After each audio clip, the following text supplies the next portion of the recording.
whole reason I got into film. I've told this story a million times, but I was working on a painting in a studio at the Pennsylvania Academy of the Fine Arts of a garden at night. And the plants in the dark night painting began to move, and I heard a wind. And I thought, this is interesting, moving painting. And that was the thought that started it.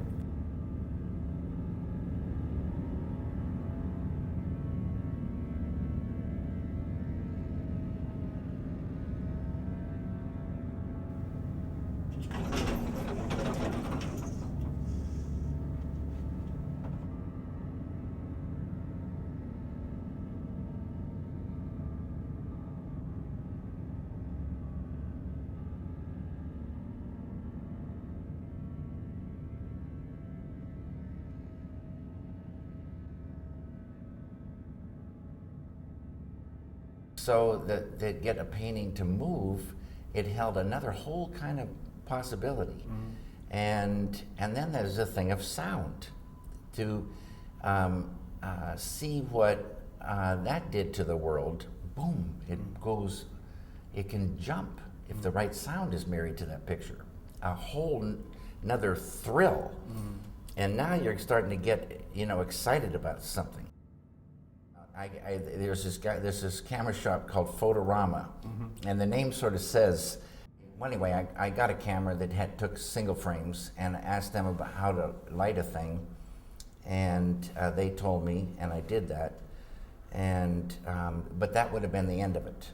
But some guy commissioned me to do one for his home, because you could set up a projector and turn it on when you want, and this thing would go in a loop, and it would be on a sculpture screen. It's sort of like a painting, but a moving painting.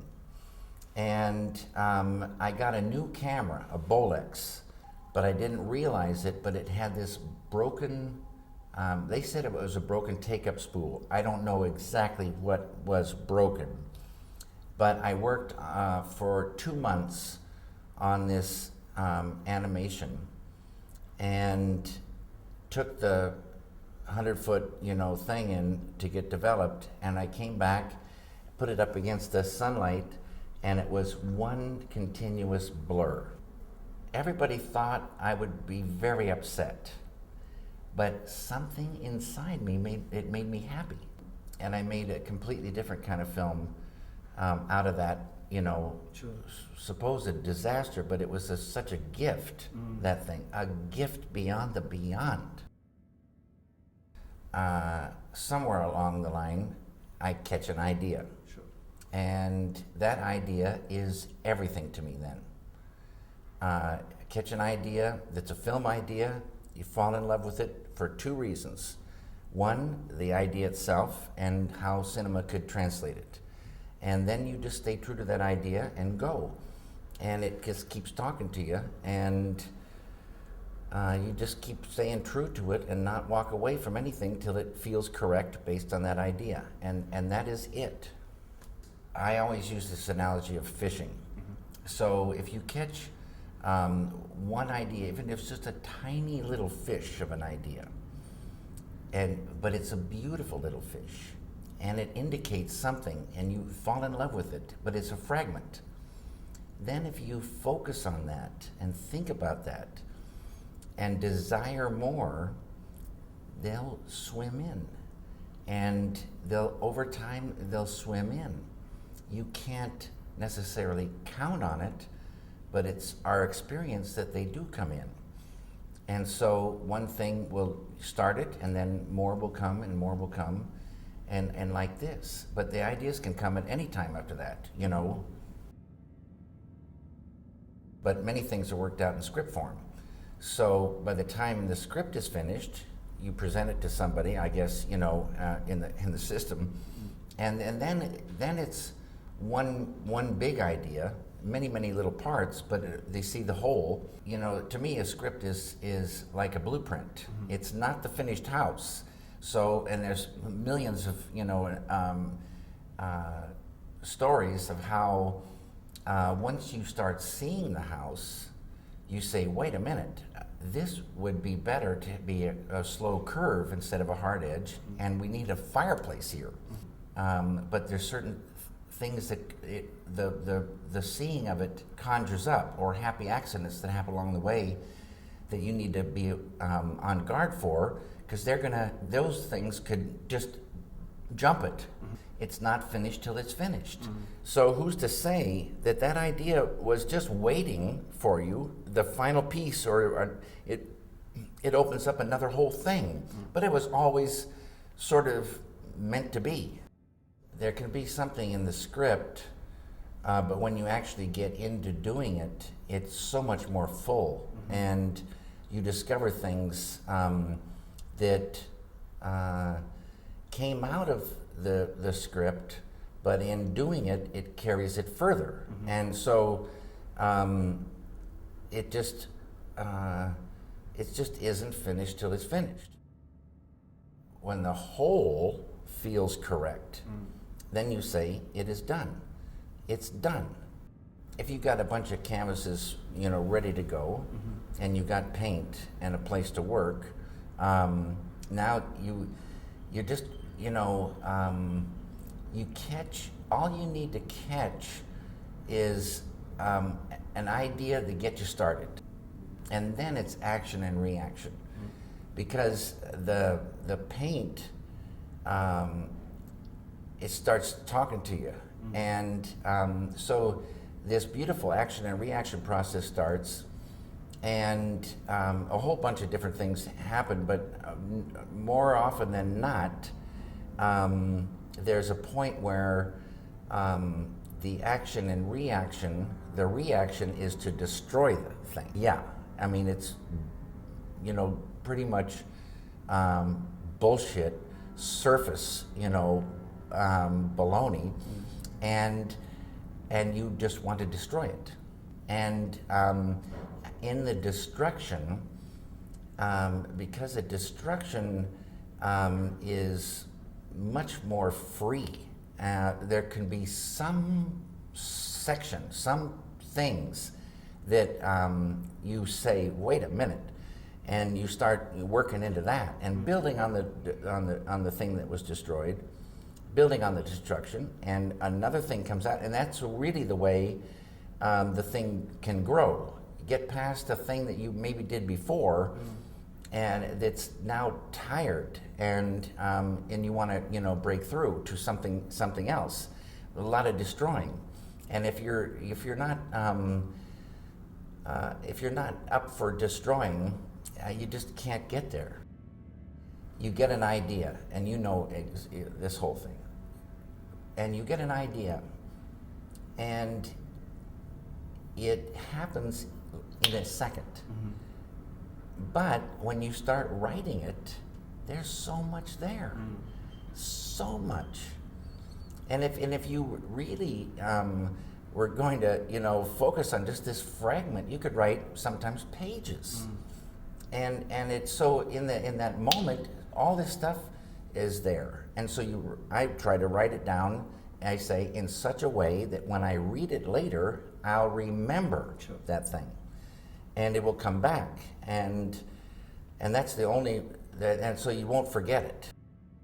I'm in awe of ideas because they seem to come from outside us, and then suddenly they enter our conscious mind, and there it is. It's a real gift. The surface is beautiful, but it's the surface. And so when we see a person, we see the surface. And as they begin to talk, we through the hearing, we get glimpses of something more than the surface. And then there's this thing about cinema where it can say things that words can't really say, and so there's a thing in the person. You're seeing the surface, you're hearing the words, but there's something else there, that somehow cinema could start saying. I think a medium. great poet, you know, they'll articulate those abstractions in words. Right. But cinema can do that with picture and sound flowing together in sequences. So it's kind of magical, but it goes into the abstract. And I love the idea of going deeper into a world or deeper into a character in the world. What I liked about this video is that it was, it reminded me of earlier, not that early, but like 30s films where it wasn't so sharp and it had more of an impressionistic thing, and then that it made it less real and therefore kind of magical. Did you operate? Yeah. Had you operated before? No, but I mean sometimes some shots Sure. I'd like to, you know, but not much. That's another thing. There's, as you know, if you've got the camera, you're going to do something that you wouldn't do if you're back here and there's two people in front of you, you know, and you don't have the hands on.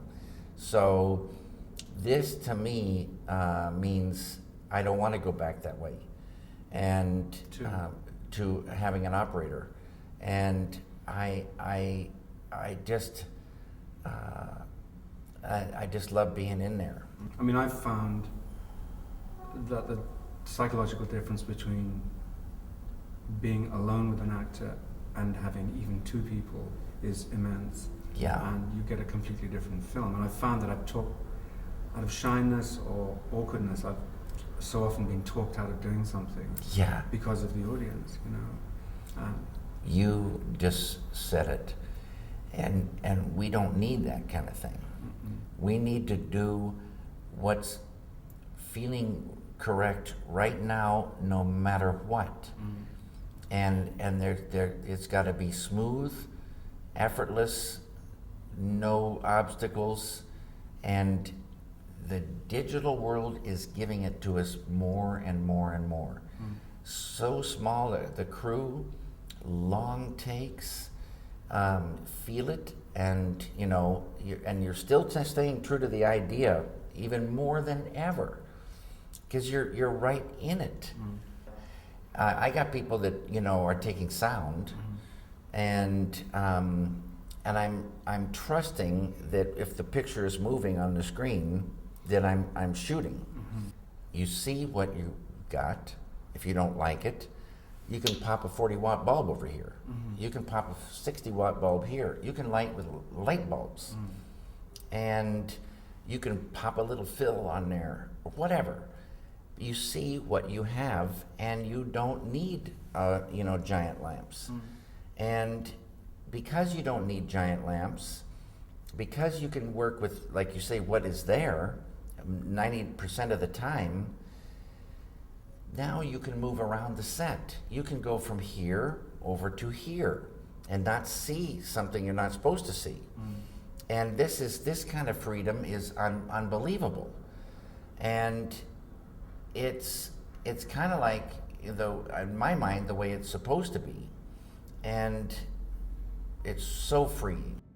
Freddie Francis was telling me on The Innocents, I think it was the name of Deborah Carr, all the actors had to wear sunglasses because they wanted that huge depth of field, and they had giant arc lights everywhere, and it was blindingly bright. That's a beautiful bulb. Is that a Polish bulb?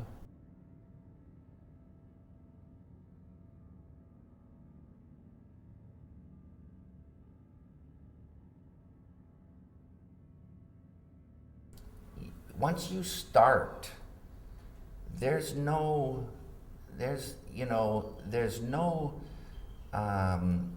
interruptions. 40 minutes of tape. You're lit. You're now can go in there, and so a kind of a focus goes. So you can pop here, you can go here, you can go back there, you can go back there, you can talk to them while you're working, and you can go, and everybody's like, you know, kind of there, and so it doesn't get broken.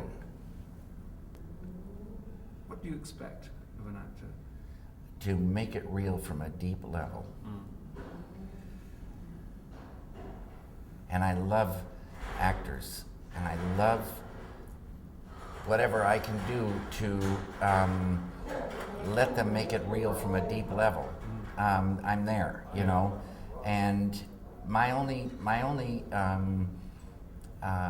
the only thing I go by is the idea.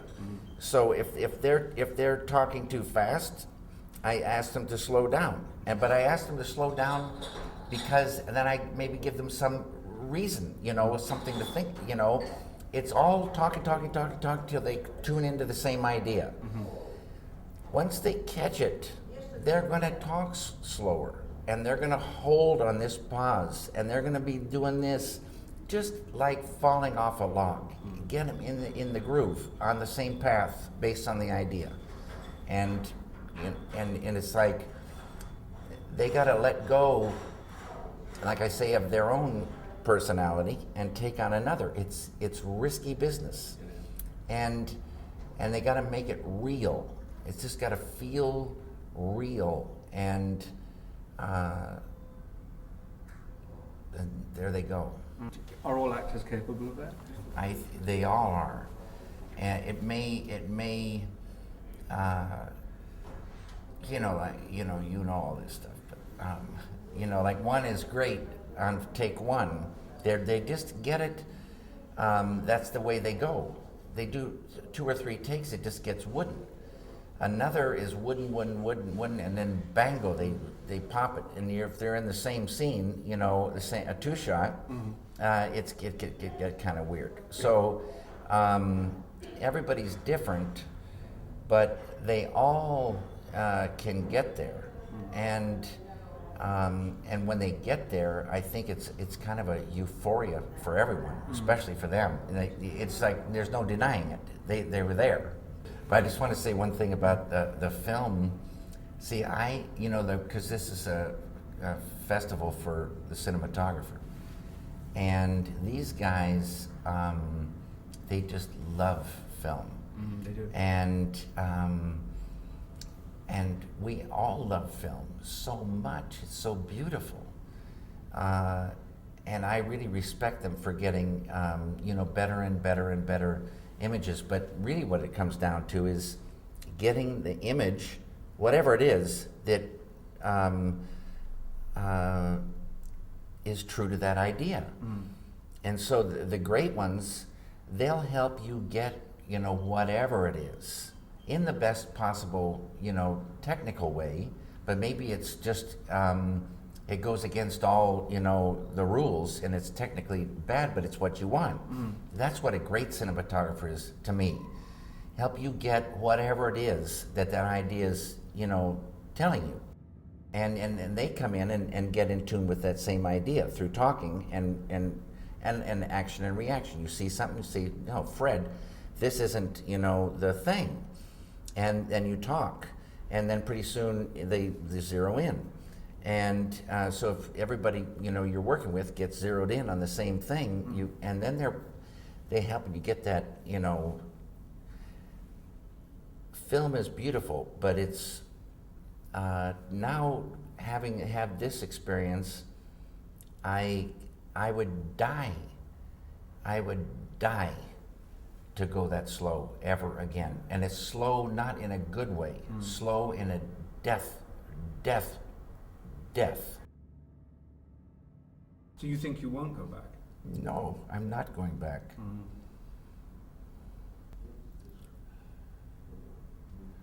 Good. Yeah, it's good talking to you. It's really good talking to you. It's good talking to you, Mike. Pleasure. Yeah. Thank you. You're a good guy.